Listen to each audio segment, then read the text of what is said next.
За эрүүл Монгол хүн үндэсний хөдөлгөөн маань ерөнхийдөө бол маш олон аймаг сумдуудаар үүсгэн байгуулагдсан цагаас хойш явж эхэлсэн. Тэгээд энэний үр дүнд би өөрөө томилогдоод одоо сарын хугацаа өнгөрч байна. Тэгээд томилогдоод хамгийн ихний ажил маань одоо Сэлэнгийн аймаг дээр ингээд маш амжилттай уулзалт болоод ингээд өндөрлөлөө. Тэгээд энэхүү уулзалтаар бол ерөнхийдөө эрүүл Монгол хүний эрүүл мэндэд анхаарья гэдэг уриалгыг нэгдүгээр түргүүлж байгаа. За яагаад ингэж юм гэхээр эрүүл Монгол хүнийхээ одоо эрүүл мэндэд анхаарснаар ирээдүйд байх одоо нөгөө нэг ажил хөдөлмөр эрхлэх хүүхдүүд маань илүү чадамжтай болох тийм үндсэн зорилготой байгаа. За тэгэхээр 1-р ангийн 6 наснуудын эрх дэлгэрүүлэг маань бас хотод явагдаад эхэлсэн байгаа. Тэгээ удахгүй хөдөө орон нутгуудаар бас явагдаж эхлэх гэж байгаа. За тэгэхээр энэ 6 наснуудын эрх дэлгэрүүлгийн үр дүнд бол мэдээж шүд, за нүдний хараа болон зүрх судасны эмгэгийг одоо эрх дэлгэрүүлэг буюу оншилж байгаа. За ингэснээрээ ирээдүйд үүсэх янз бүрийн өвчлөлүүдийг бас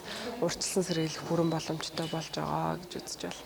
За энэ ч бол Дэлхийн эрүүл мэндийн байгууллага шүдний өвчлөлийг 25%-аас дээш гаргахад онц аюултай одоо төвшөнд хүрлээ гэж үздэг. Гэтэл Монгол улсын хэмжээнд орон нутаг одоо хот суурин бүх газруудаараа 80-аас дээш хувийн өвчлөлийн тархалттай байгаа. Энэ тэгэхээр магадгүй бүр одоо улс орны аюулгүй байдал занал хийсэн юм тоо үзүүлэлт гэж ойлгож байна. Яагаад тэгэхээр одоо бидний үзэж байгаа одоо нэг 4-өөс 16 настай хүүхдүүдийн хооронд одоо яг энэ статистик тоо гарсан байдаг. Тэгэхээр энэ хүүхдүүд маань магадгүй 20 жилийн дараа яг одоо бидний хийж байгаа ажлыг үргэлжлүүлэн хийх боловсон хүчингүүд байгаа. Гэтэл ийм өвчлөлтөй байгаа үед шүдний өвчлөлөөс хамаарат бие эрхтэн системийн бүх өвчлөлүүд одоо үүсэж эхэлдэг байна.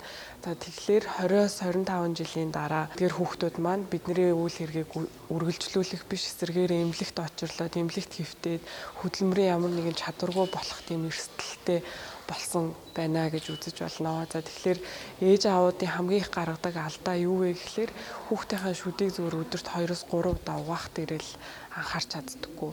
За тэгээд зөвхөн амны хөндөд үүсдэг Streptococcus mutans гэх зэрэг бактериуд маань одоо зүрх судасны өвчин, тархины цус харуулт, бөөрийн дутагдал, за ингээл өөр бусад чихрийн шиж ингээд бүх өвчлөлийн суур болдгиймаа гэдгийг бас мэдгүй байгаатай холбоотой байгаад байдаг. За тэгэхээр эрүүл Монгол үндэсний хөдөлгөөний гол бас зарчим юу вэ гэхээр боловсрол олгох байгаа. Яагаад одоогийн нийгэмд ийм их өвчлөлттэй хүүхдүүд байгаад байгаа вэ гэдгийг судлаад үзэхэд ерөнхийдөө тухайн өвчин болон өвчлөлийнхаа боловсрол авах ямар нэг их сурвалж байхгүй байгаатай холбоотой байгаа. За дээрэс нь ерөнхий боловсролын сургуулиуд дээр эрүүл мэндийн хичээл маань маш чанаргүйгээр ордогтой үнд холбож ойлгож болно. Тэгэхээр бол яг энэ чиглэл рүү үнсэн одоо ажиллаж байгаа гэж ойлгож байна. За бид урд нь бол хүмүүсийг өвдсөн хойно л эмнэлгийн тусламж үйлчилгээ авч байгаа үед бол одоо өвчин эмгэггүй эрүүл байна, би эрүүл болсон гэж ярьдаг байсан. Одоо энэ бол ойлголт бол ер нь бол дэлхийн нийтэд бол үгүй маа. Хүн бие махбодын бөгөөд сэтгцийн нийгмийн эрүүл сайхан доктортой байдалд амьдарч ич хүн эрүүл гэдэг тодорхойлолтод ордог болсон.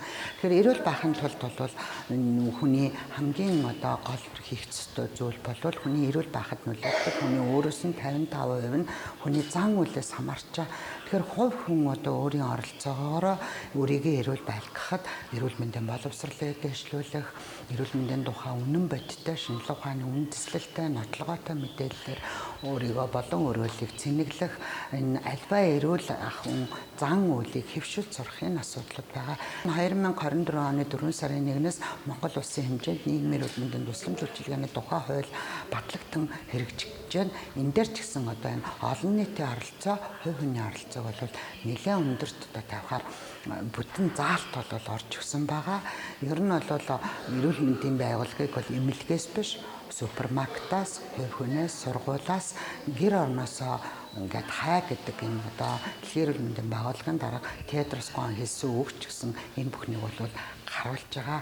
Тэгэхээр бид нар нийгмийн эрүүл мэндийн тусламж үйлчилгээнд дээр ард иргэдийн эрүүл мэндийн боловсролыг олгох, өвчлөөс урьдчилан сэргийлэх, өвдсөн хойно нь биш, өвдхийн өмнө эрт илрүүлэгт хамруулах, өвчлийг нь эрт илрүүлэх, эрүүл байх зан хэвшил маягийг хувь хүн төлөвшүүлэх энэ асуудлууд бол чухал байна.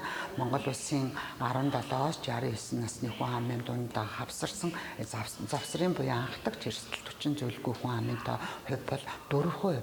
Өөрөөр хэлбэл 96% нь ямарваа нэгэн эрсдэлтэй байна. Энэ эрсдэлд юу ордог юм бэ гэхээр арх тамхины хэрэглээ, жимс ногооны хэрэглээ, хөдөлгөөний байтуутал, артерийн даралтын байдал гэх мэт энэ зүйлүүд бол ордог. Хэрвээ энэ эрсдлийг бууруулад хянаад хүн өөртөө эрүүл амьдралын зан үйлийг хэвшүүлж чадах юм бол бид нар чихрийн шижин, зүрх судасны өвчтөл, хавдар гэх мэт энэ халдвар тус өвчнөөс 40-80% сэргийлэх бүрэн боломжтой байгаа. Тэгэхээр энэ зан эрүүл Монгол үндэсний хөтөлбөрийн хүрээнд энэ эрүүл зан үйлийн хэв маягийг ард иргэдэд эзэмшүүлэх эрүүл мэндийн боловсрол олгох ажлыг бол одоо энэ тэргүүний ажил болгон зорилго болгоод хэрэгжүүлэхээр ингээ ажиллаж байгаа.